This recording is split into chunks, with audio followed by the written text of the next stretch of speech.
How's it going, everyone? Coach Javi here. Welcome back to the channel. Today's video is going to be very educational. One of the questions that I get asked the most is what are some things that I should send to a college coach in an email? So all of the things that I'm going to say and all of the tips that I'm going to give you apply for both students here in the United States, but also international students, because it's essentially the same thing. So I just want to remind you guys that there's different ways to send an email, or there's different things that you can say, and it varies. But from my experience and all the emails that I've gotten from potential players, I found that an email similar to this is what gets me to initiate contact a little bit more, or has a higher percentage. So what we're going to do is I'm going to bring up a fake email that I've written, and we're going to kind of go through it and why it's a good email. So if you guys are ready, let's get started.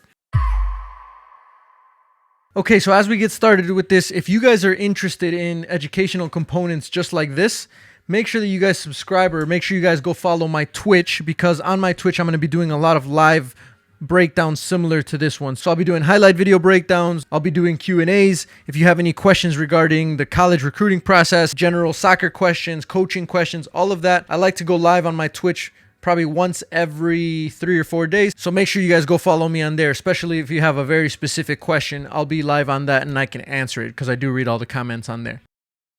Let's pretend I am a junior in college and I am trying to get recruited by Gardner-Webb University. If you guys are OGs of the channel, then you know that Coach Javi used to work at Gardner-Webb. It's a Division I school in North Carolina. We're going to pretend to send an email to Ali Al-Gashami, another OG of the channel. So for the subject title, it's very simple. You just put your name, your class, and maybe what position you play. They'll automatically know that it's a recruiting email. Hello, Coach Gashami. I hope all is well and the team is working hard in the offseason preparing for next year. My name is Javi Bautista and I am a junior at Mundelein High School. I came across Gardner-Webb because a close friend of mine is a current student and mentioned that the soccer program might be a good fit for me.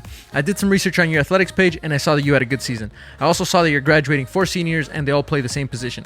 I'm also a central midfielder and I believe that I could help bring continued success to your program. So what I think is a good idea for the first paragraph is you have to introduce yourself, but you also have to establish a connection to that school. So why exactly are you interested, or how did you come across the university? So that's why I put a little bit about myself, not too much because we're going to get into that later, but I just put what year I am, what school I go to, and I came across Gardner-Webb because a close friend of mine is a student there. I also put on here, I did some research on your athletics page and I saw that you had a good season. I saw you're graduating 4 seniors and they all play the same position. So I've gone into their athletics page. In their athletics page, you can go to men's soccer or women's soccer, whatever sport it is, and in their roster, you'll be able to see all the players, their positions, and what class they are. So whether they're freshmen, sophomore, juniors, even where they're from. So based on that information, you can see if you're a center mid and they're graduating 4 seniors who are all center mids, chances are they're probably going to be looking for someone in that position. If you are a center forward, right, a striker, and they got 6 strikers on the roster and none of them are seniors, then chances are they've already got that position filled. I played on varsity at my high school for the past 3 years, scoring 27 goals and having 11 assists in my junior season. I was first team All-State and voted District Player of the Year. I currently have a 3.75 GPA and I got a 25 on my ACT. So these are just the very, very top accolades that are going to establish my credibility a little bit more. And then your academics. So this one's important. So I put that I have a 3.75 GPA and I got a 25 on my ACT. If you took your SAT, you can put your SAT there, and if you're an international student and you took the TOEFL, you can put the TOEFL score on there as well. The reason why this is so important is because automatically, as soon as they see these numbers on your academics, their brain is going to start processing what their academic scholarships are going to be able to do for you.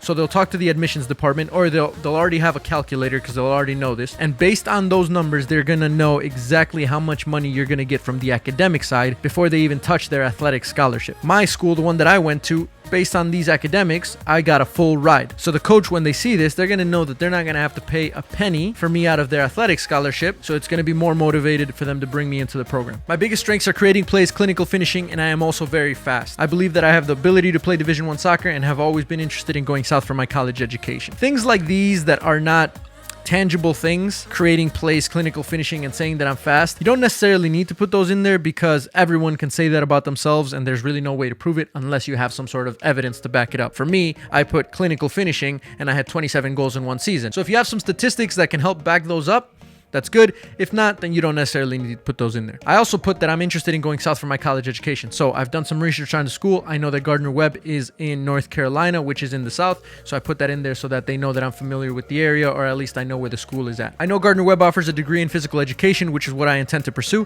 and that the enrollment is about 4,000 students. I've always wanted to go to a smaller school and feel like part of the community. So remember, you're going to the school to be a student athlete. You have to go into their actual website and look at the programs that they offer. And then if they have a program program that you're interested in, then that's going to be a better fit for you and the school. So I put that they have physical education, which I already looked up, and I also put that the enrollment is about 4,000 students. That didn't take more than just a simple Google search on the university to know that. 4,000 students is a relatively smaller school for Division 1, so that's why I put that I've always wanted to feel like part of the community, because some of the bigger schools, you kind of feel like you're one in a million. So it's just something to give another little compliment to the school and why you're so attracted to going there. Looking at the soccer program, I also want to learn under an experienced and passionate coaching staff. I read Coach Setzer's bio, and I feel his decades of experience will definitely help me develop as a soccer player. With Coach Morrison's past experience as a head coach and your professional career in Norway, I feel like this will be a perfect fit for my goals to graduate with a degree and chase a professional playing career afterwards. So back to their athletics page. When you go into the roster, there should also be a tab that says coaches, and each coach is going to have a bio. The head coach usually has the longest bio, and then the assistant and the graduate assistant, we're going to have shorter bios. I noticed that Tony Setzer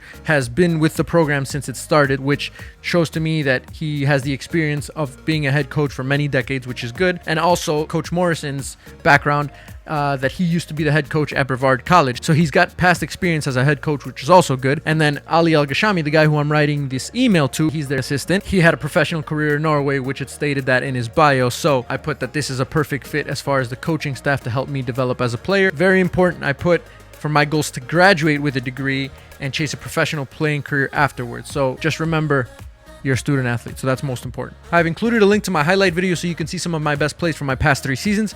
If you're interested, I can send a full game tape or 2. Attached is also my resume so you can see my entire playing experience. I have also included references so you can talk directly to my coaches, all of which have coached players who are currently in the professional ranks and in top colleges nationwide. Lastly, I have included a copy of my game schedule for this season. If you can make any of the games, I would like to have you come out and watch me play. So if this is the initial email, I highly recommend you to send the best highlight video that you have, even if it's the shortest, even if it's only 3-4 minutes, send them the very, very best, because this is their initial reaction to you. If they look at this video and in the first 20-30 seconds, even less sometimes, you're not impressive, they're just going to move on to the next email and they're going to forget all about you. So only your very, very best. If they're interested, that's why I also put I can send a full game tape or 2. So it's nice to have that handy, because if they're interested and they want to see a little bit more of you and you have a whole game, you can send them the whole game tape and they'll be able to look at your performance over a 90-minute game. The resume is really important. You have to put your resume in there as well. Obviously right here I have my coaching resume, but you guys would have your playing resume. In your resume you can put your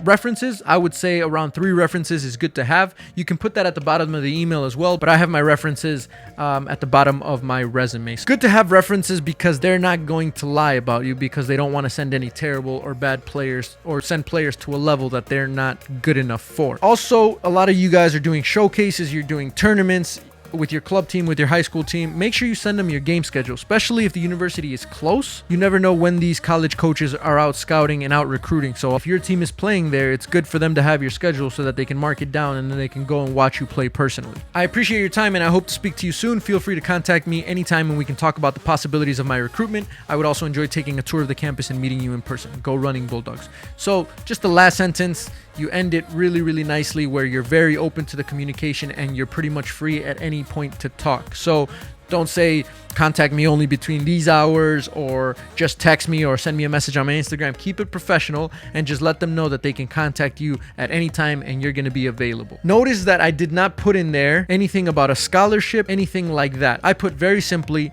let's talk about the possibilities of my recruitment. I'm just saying, if you're interested, we can talk about maybe the possibility of me coming to your school. It makes you sound a lot more humble and doesn't make you sound like you're coming off a little too strong. You could also put, I would also enjoy taking a tour of the campus. Colleges can do official or unofficial visits. If they do like an official visit, they can bring you out there. You can go tour the campus. You can go to the coach's office. You can go talk to the coaches. They'll give you a tour of the field. They'll give you a tour of everything and you can go and see them face to face. So if they're interested based off of this, some coaches will later on in the recruitment process will ask you to go for a tour. And then I put Go Running Bulldogs. That's the mascot for the school. So it just shows a little bit of school spirit. And at the bottom, you got my YouTube link for my highlight video. You got my resume, and then you got my game schedule along with my name, my phone number, and my email. Keep it professional. You want them to contact you through email or through phone. Don't be putting out your social media on there, especially if you guys aren't very professional as far as what you put on your social medias. So that's pretty much it. I think that's a very good baseline for what you want to send to these coaches.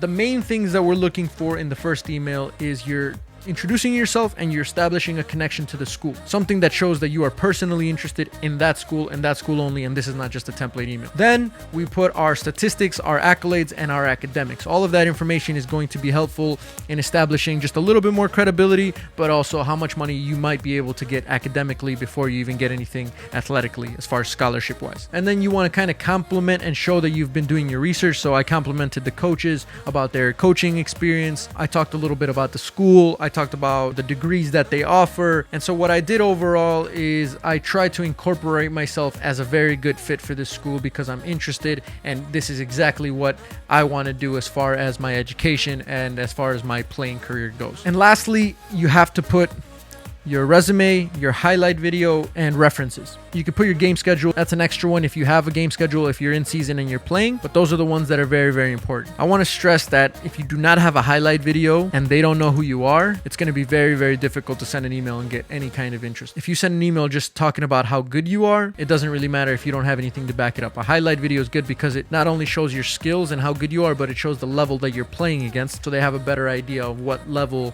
you're going to be able to play at. So that's pretty much it, guys. I hope you guys liked the video. I know it was a little bit long and a little bit boring because it's educational stuff, but this is a question that I get asked a lot, so I wanted to answer it. Make sure you guys go follow me on my Twitch, and I can answer a lot of these questions, and I have answered a lot of these questions on there live. If you have any specific questions, I'll make sure to answer those live on there. And check out my podcast if you haven't already, because why not? Might as well just be plugging stuff. All right, guys, so that's it for this one. Until next time, and adios, muchachos.